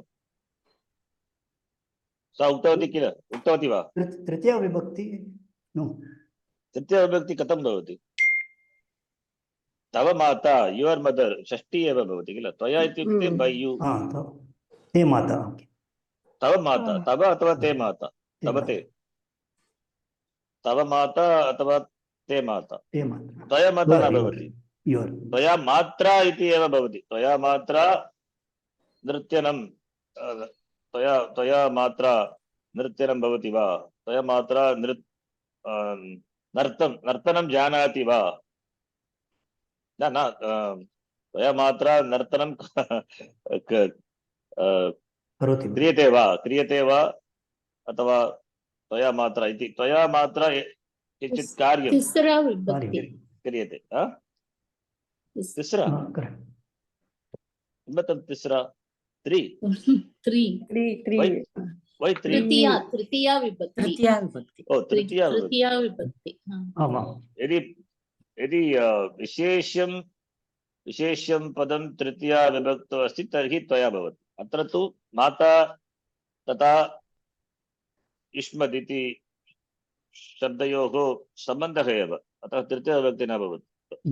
तव माता अथवा ते माता, मम त्वया तव त्वया मात्रा भवति किन्तु न तु अतः त्वया मात्रा त्वया तत्र विशेषणं भवति विशेष्यानुसारं तस्य वचनं विभक्ति अपि समानं भवति माता अस्ति तव माता एव षष्ठीविभक्ति एव तव माता षष्ठी मम तम तव मम मम तव अतः मम माता तव माता इति पञ्चमः पाठः द्वितीया विभक्ति लिट् लकारः लिट् लकारः इत्युक्ते भविष्यत् काल क्रियापदं भविष्यत् काल भविष्यत् काल भविष्यत् इत्युक्ते किं यत् कालं यत् समयः न आगच्छति तस्य आगामी अवसरे आगच्छति तत्तु भविष्यत्कालः भवति। तत् भविष्यत्कालः संस्कृते तत्र लिट् इति संज्ञा अस्ति तेन भविष्यत्कालः निर्दिष्टः भवति भविष्यत्कालस्य अपेक्षितम् अस्ति इदानीं न आगतः आगच्छति आगच्छति आगच्छति आगतम् इति आगमिष्यति आगमिष्यति आगच्छति आगच्छति आगच्छति आगच्छति आगतं गतम् इति आगत्वा आगत्वा आगच्छति वर्तमानं भवति अनन्तरं भूतं भवति भूतकालं भवति यत् इति इदानीं न भवति भविष्यति तद् भूत्वा भूत्वा भवति भूत्वा भूत्वा तदपि भूतः भवति इदानीम् अस्मिन् पाठे पञ्चमः पाठे अत्रापि वार्तालापरूपेण वाक्यानि सन्ति अभिनवः मानिकातयोः वार्तालापः येन सुमतिजी भवति अभिनवः कामेश्वरी भवति मनिका मणिके प्रभात युवां प्रभात, कुत्र गच्छ morning.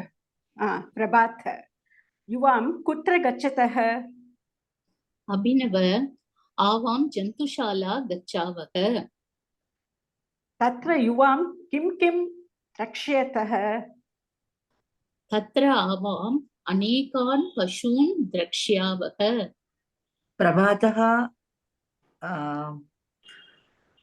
प्रभातः अहम् अस्मि भवति भवति प्रभातः ओके ओ प्रभात क्षम्यतां प्रभात मार्निंग इति सम्बोधनं मणि कस्यापि नाम कस्याः नाम मणिके प्रभात both are named.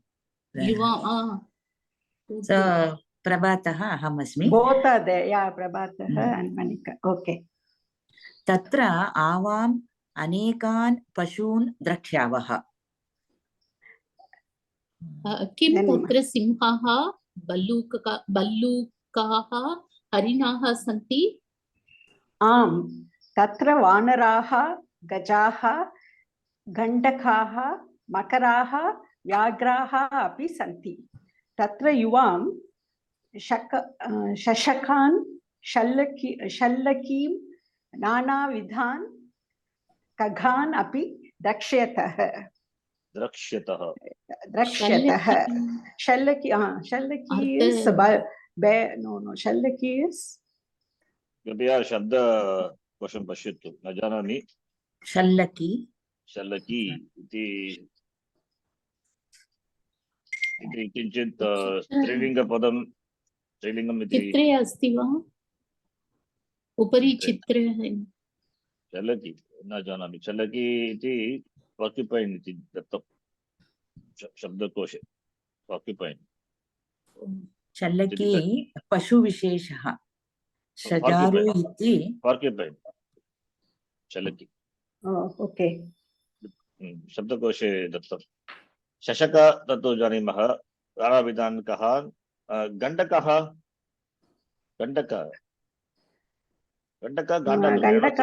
O okay गाण्ड Gandak no Gandak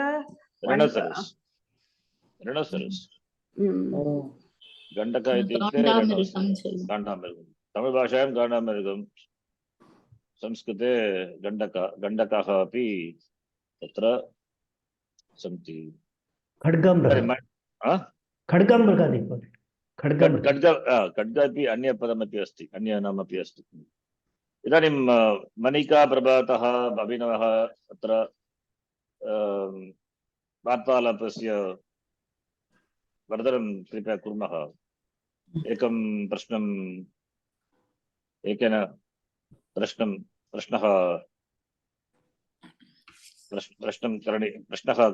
करणीयः, अन्यः उत्तरं ददाति इति वार्तालापस्य वर्धनं कृपया क्रियताम्। जन्तुशालायां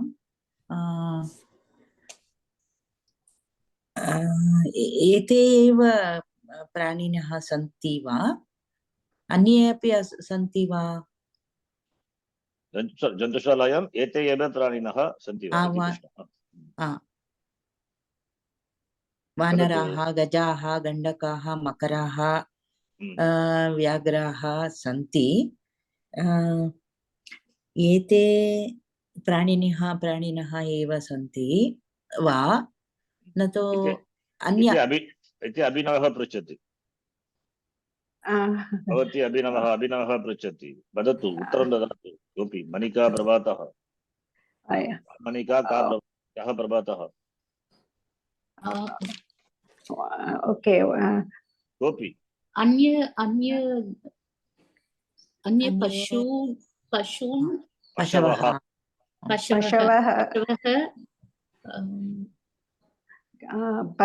एव। क्षम्यतां, न तु अन्ये पक्षिणः, पशवः अन्ये इति वक्तव्यम्। अन्ये पशवः पक्षिणः सन्ति, द्रष्टुं शक्यते। शक्यते तत्र द्रष्टुं शक्यन्ते इति। तत्र अन्ये पक्षिणः, अन्ये पशवः अपि द्रष्टुं शक्यन्ते। पशून् शक्नुवन्ते विल् से शक्यन्ते, न तु अथवा शक्नुवन्ति इत्युक्ते तत्तु प्रथम शक्यन्ते एव, अस्माभिः द्रष्टुं शक्यन्ते। तत्र अन्य मृगाः अपि तत्र द्रष्टुं शक्यते अस्माभिः। अन्य पक्षिणः सर्वे। भवती वदतु, किं वदति भवती? पार्वती। द्वितीया बहुवचनम् अत्र न, पशून् अपि शक्नुमः, पशून् अपि द्रष्टुं शक्नुमः। शक्नुमः। पशून् द्वितीया बहुवचनं प्रयोगः द्वितीया बहुवचनं पशून् अपि द्रष्टुं शक्नुमः। पशून् द्वितीया बहुवचनं, पशून् अपि वक्तुं शक्यते। तत्र तु शक्नुमः इति भवती वदति, मया तु शक्यते इति उक्तम्। शक्यते इति कर्मणि प्रयोग, अत्र कर्मणि प्रयोग अस्ति।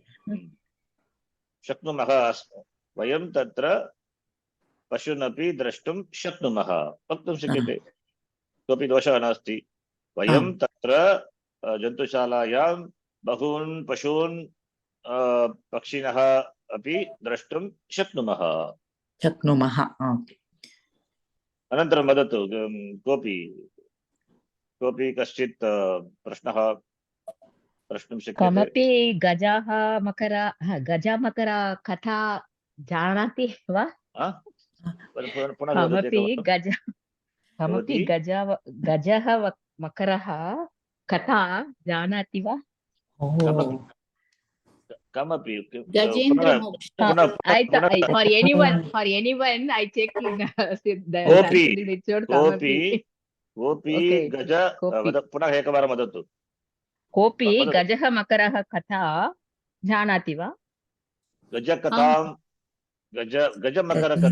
कथा,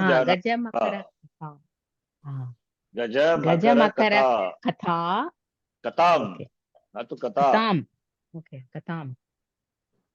कोऽपि गजमकर कथां जानाति वा? जानाति वा? अहं जानामि। अहं जानामि। तर्हि वदतु, सम्पूर्णतया वदतु। अहमेव इदानीमेव मया श्रोतुम् इष्टः किं वक्तव्यम्, अहम् इच्छामि, वदतु। सर्वे इच्छन्ति, न तु केवलं मया, सर्वे इच्छन्ति, वदतु। कामाक्षिजी भवती वदतु, गजेन्द्र मोक्षकथां वदतु। इट्स् इंट्रेस्टिंग, टेल, वदतु। पूर्वजन्म इन्द्रद्युम्न एकः राजा वसति वा वसति स्म। पुनः एकं, क्षम्यतां, पुनः एकवारं वदतु। जन्मने पूर्वे, न तु पूर्वे, पुरा also we can. पुरापि वक्तव्यं, पुरापि वक्तुं शक्यते। पुरा जन्म we should say पुरा only. पुरा इन्द्रद्युम्ना इति नाम राजा वसति स्म। इन्द्र कः किं नाम तस्य? इन्द्रद्युम्न। पुरा इन्द्रद्युम्न सः राजा वा? He only was, he got some shapa and सः राजा। पूर्वे इन्द्र किं नाम तस्य? इन्द्रद्युम्ना इति। इन्द्रद्युम्न नाम राजा पूर्वम् आसीत्। क्षम्यतां, सम्यक्। नेक्स्ट अग्रजन्मनि अग्रजन्मनि अथवा किम् अभवत् तस्य? अग्रजन्मनि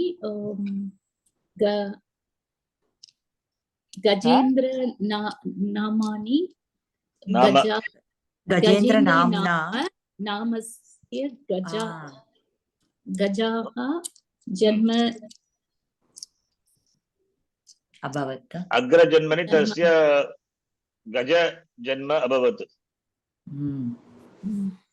गजजन्म अभवत्। गजेन्द्र नाम तस्य गजेन्द्र इति नाम वा? न तु गजेन्द्र मोक्षम् only that story is.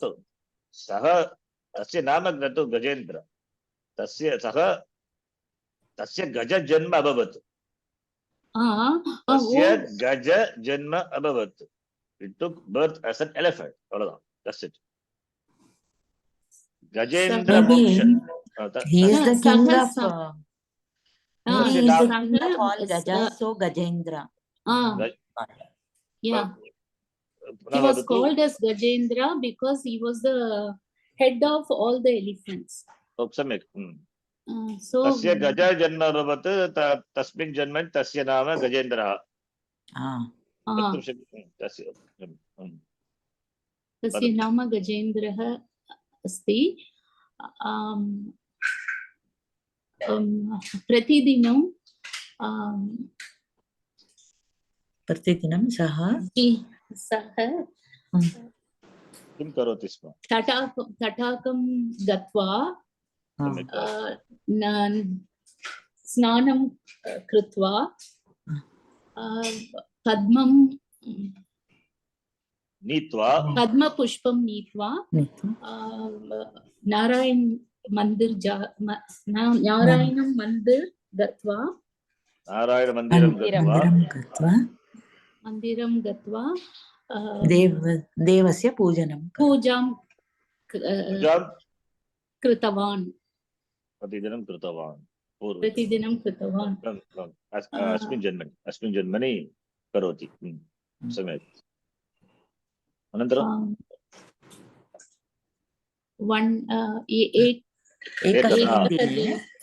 एकस्मिन् दिने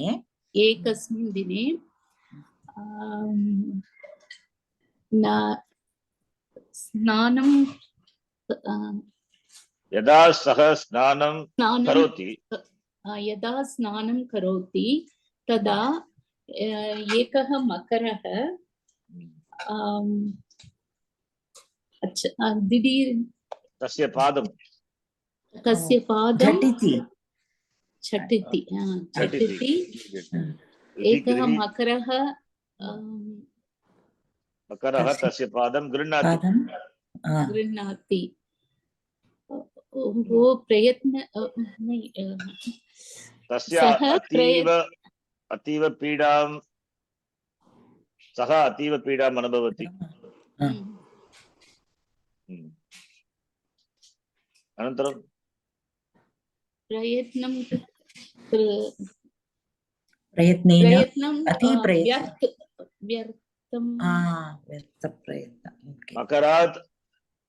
मकरात् किं विमोचनं प्रयत्नं व्यर्थं न just he couldn't come out.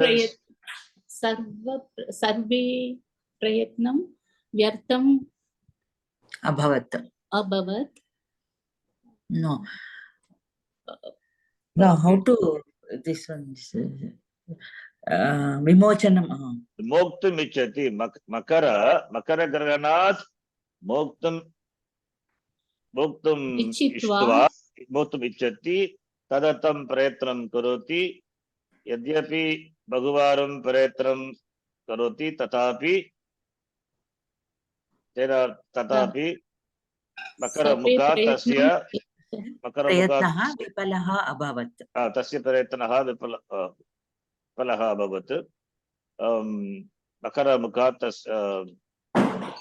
मकरमुखात् स्वपादस्य किम् अभवत्? गृह्णाति. Old opposite of गृह्णाति.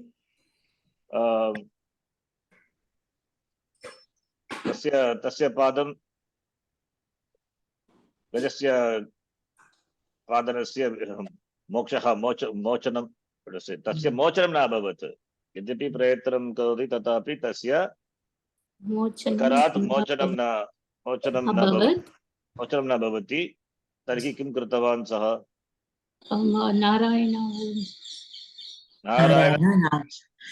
नारायण इति देवस्य प्रार्थनां करोति स्म।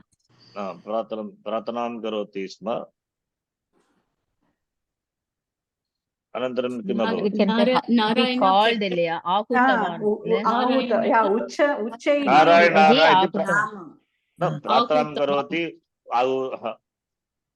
प्रार्थनां करोति एव उच्चैः रोदनं करोति स्म। गज मकरेण पीड्यमानः सः उच्चैः ईश्वरस्य नामं नीत्वा रोदनं करोति स्म, कृतवान्। आक्रोशितवान्। उच्चैः भगवान् नारायणः तत्र आविर्भूय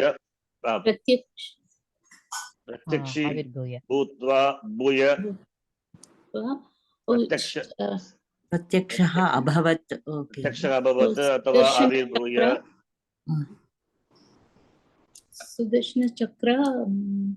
सुदर्शनचक्रेण मकरस्य नाशमा मकरस्य वधं कृतवान्। मकरस्य वधं कृत्वा गजस्य रक्षणं कृतवान्, मोचनं कृतवान्। स्वयमेव कर्तुम् अशक्यत्वात् ईश्वर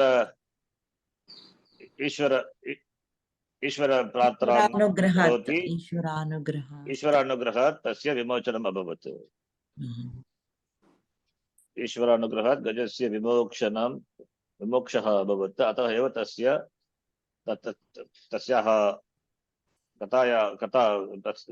तस्य किं वदति?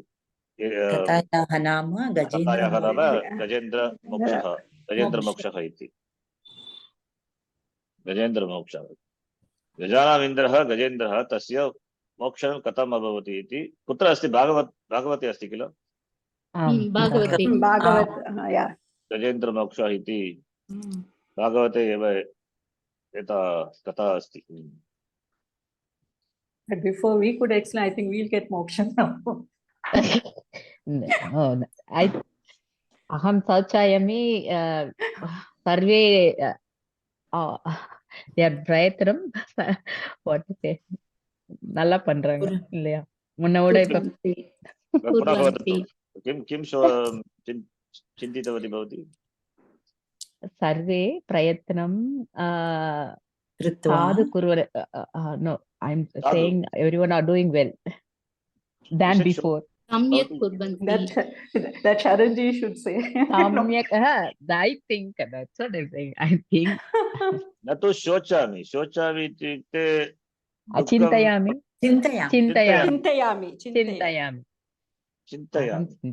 अहं चिन्तयामि यत् सर्वे सम्यक् प्रयत्नं कुर्वन्ति इति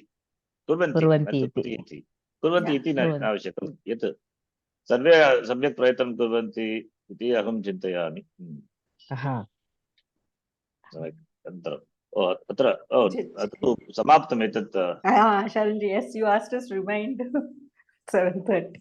ओके अत्र कक्षायाः समाप्तं कुर्मः किन्तु एतस्य पाठस्य समाप्तः न अभवत्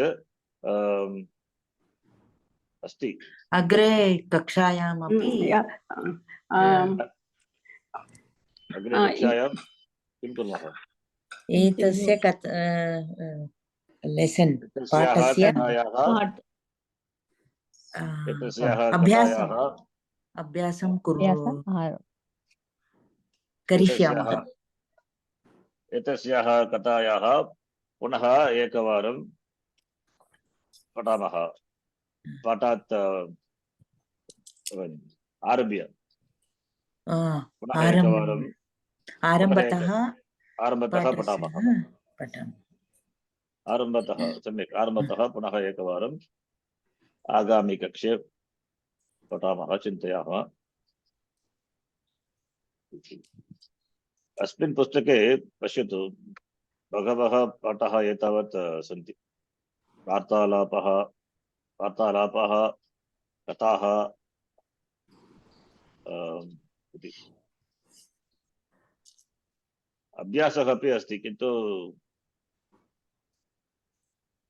Can we have this book, Ji? Can we have this book? प्रेषयामि कृपया प्रतिदिनं पठतु यदि पुस्तकस्य नाम किं जानामि किन्तु मया इंटरनेट् द्वारा डौन्लोड् कृतवान् तत् पुस्तकं सरलसंस्कृत इति लिखितम् इंटरनेट् द्वारा डौन्लोड् कृतम् बहूनि पुस्तकानि सन्ति एतत्तु प्रथमपुस्तकं विद्यालये संस्कृतकक्षायां संस्कृतविद्यालये यथा रुचिरा इति पुस्तकमस्ति शेमुषि इति पुस्तकम् इति तमिळ्नाडु स्टेट् बोर्ड् पुस्तकानि अन्य कर्नाटक स्टेट् बोर्ड् पुस्तकानि अपि सन्ति केरला पुस्तकानि अपि इति बहूनि पुस्तकानि अपि अस्ति इंटरनेट् मध्ये सन्ति तदपि अस्ति मम समीपे पठामः प्रथमम् एतत् पुस्तकं पठामः अनन्तरम् एतत् पुस्तकं पठित्वा अनन्तरम् एकमेकं पुस्तकं पठामः वयं शनैः पाठिष्यामः शनैः अग्रे गच्छामः शनैः अभ्यासं कृत्वा एव ज्ञानं प्राप्नुमः संस्कृत अभ्यासं कुर्मः संस्कृतभाषायां निपुणतां प्राप्नुमः शनैः एव भवति किन्तु शनैः 8 वर्षतः शनैः एव एतावत् गतः